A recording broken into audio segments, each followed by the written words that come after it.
Hey, how are you? Thanks for stopping by again. We're still reading Alan Watts' Eastern Wisdom, Modern Life, and we're doing the fourth chapter today, which is on mysticism and morality. Sounds complicated, but isn't. So in this chapter, Alan Watts starts out by asking what is mysticism, and he refers to mysticism as a kind of experience or a state of consciousness. And he describes it, by describing a concrete experience, human experience. How would one feel if one had a mystical experience? So he says that for one, the individual, finds him or herself no longer making a distinction between self and other. So basically what happens is that the boundaries between yourself and everything around you kind of disappears. And the second characteristic is that you feel that there's this total harmoniousness of basically everything. So all people, all actions, they seem to be part of a overall harmonious design, And what is important when we talk about mystical experiences is that they do not tend to come to you or to us when we seek them. So if someone seeks that kind of experience because they want to escape their life, or they want to compensate, for the way they actually feel, that's probably not going to happen, because mystical experiences seem to just happen out of the blue, and I feel that it has a lot to do with your being in a kind of relaxed and unexpecting sort of state of mind to begin with. But anyway, we then move on in the chapter to inquire what is a mystic. And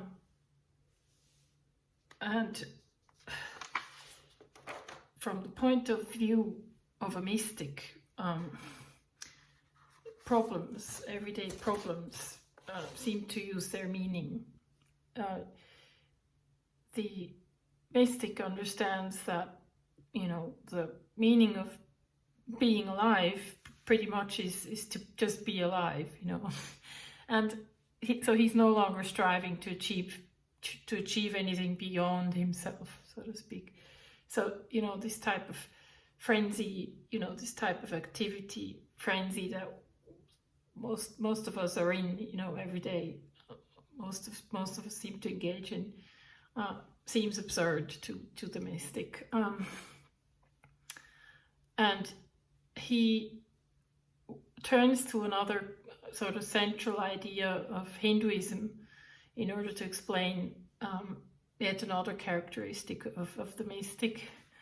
And I'm going to read you a quick quote for that.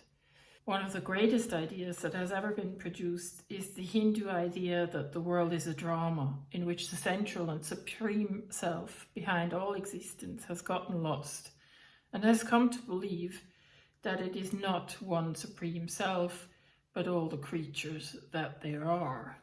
So the mystic is a person who has realized, or who regards the world as being pretty much just a game, and everybody's sort of playing their part. So they don't tend to take things all that serious anymore. And another sort of central principle that Alan Watts keeps coming back to in a lot of his talks actually is that he feels, all insides have outsides. So he regards this principle to be sort of underlying everything. And in order to, I'm just going to read you another quote because it's easier to, if he expresses himself, what he means by all insides have outsides. You as you ordinarily experience yourself, are an inside. You're the animate, sensitive being inside your skin. But the inside of the skin goes with the outside of the skin. If there weren't an outside of the skin, there wouldn't be an inside. And the outside of the skin is the whole cosmos, galaxy after galaxy, and everything else. And it goes with the inside in the same way that front goes with back. If you understand that, then you will truly feel the harmoniousness of everything. And that is the mystic's point of view.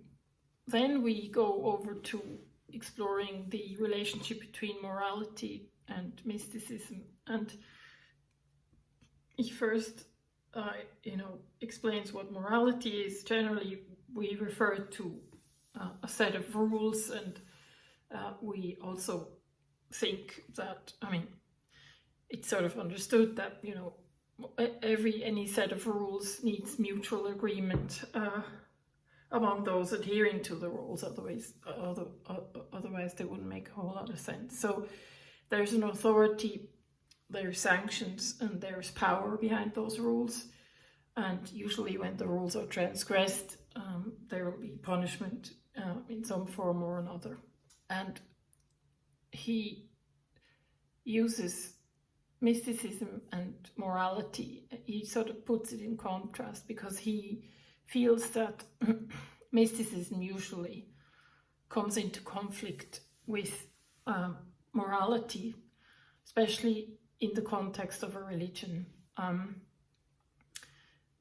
And he points out that, through the history of religion, mystics have always been regarded as somewhat suspect. They're usually the, people that look like bums, with that they're not very well maintained because they really don't give two S's about mundane things anymore. So in contrast to the mystic, or the mystics, religions usually relied on priests to uphold the moral values of a certain religion, and they regard the priests as sort of like the guardians of moral authority in that particular religion.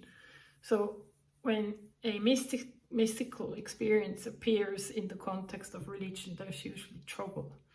And there's, in the history of Judaism and Christianity, there's always been two traditions that sort of consistently cross each other, which is, on the one side you have the priests, and on the other side you have the prophets. So those two traditions usually sort of collide with each other, because priests, as he points out, usually are concerned with upholding sort of like externally upholding the law, while prophets are more concerned with the internal motivations behind actions, so which morals should actually be pointing to. But Watts just points out that in the context of religion, there's usually somewhat of a hypocrisy between priesthood and prophets. So the ideal in mysticism pretty much is the person who obeys rules, not just outwardly, but sort of like with all their heart, so without any kind of inner conviction. The outward obeyance of laws or morality becomes hypocrisy, really. So honesty, he says, Watts does, is sort of like a genuine basis for morality. And if we look at mysticism and we sort of dive into human conduct, Alan Watts points out that mysticism pretty much means, knowing your own limitations and sort of having a sense of humor about them, being chill in modern speak. The mystic feels that everything that happens sort of is right, no matter what happens. So he feels that anything that happens is somehow part or an integral part or harmonious part of the universe and its workings. And translate that into human conduct. So there's basically, there might be wrong actions, but Alan Watts points out that there are no wrong feelings. And I think he mentions that because, you know, a lot of the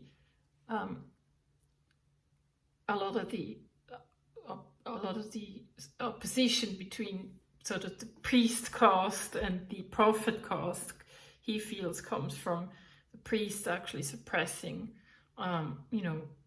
suppressing emotion, and sort of just leaving law or morals outwardly, but not inwardly with their heart. So Alan Watts is convinced that inner feelings are never wrong, and that understanding of them, of your own feelings, can be truly liberating. He feels that when a person comes to understand themselves fully and also integrate, their feelings that might at times not be the best. So even if you feel angry, you're supposed to integrate that and let yourself have these feelings. I mean, not act on them, obviously, but let yourself have them, not suppress them. Because by being in touch with your true feelings, and by facing difficult situations, you may, in fact, grow out of them, by accepting them. So the mystic, bottom line, regards the whole of existence as divine, and that includes accepting of what one truly feels, whatever it might be at the time. So that was a rather short one. I hope it was somewhat informative, and I'll see you in the next one. Bye.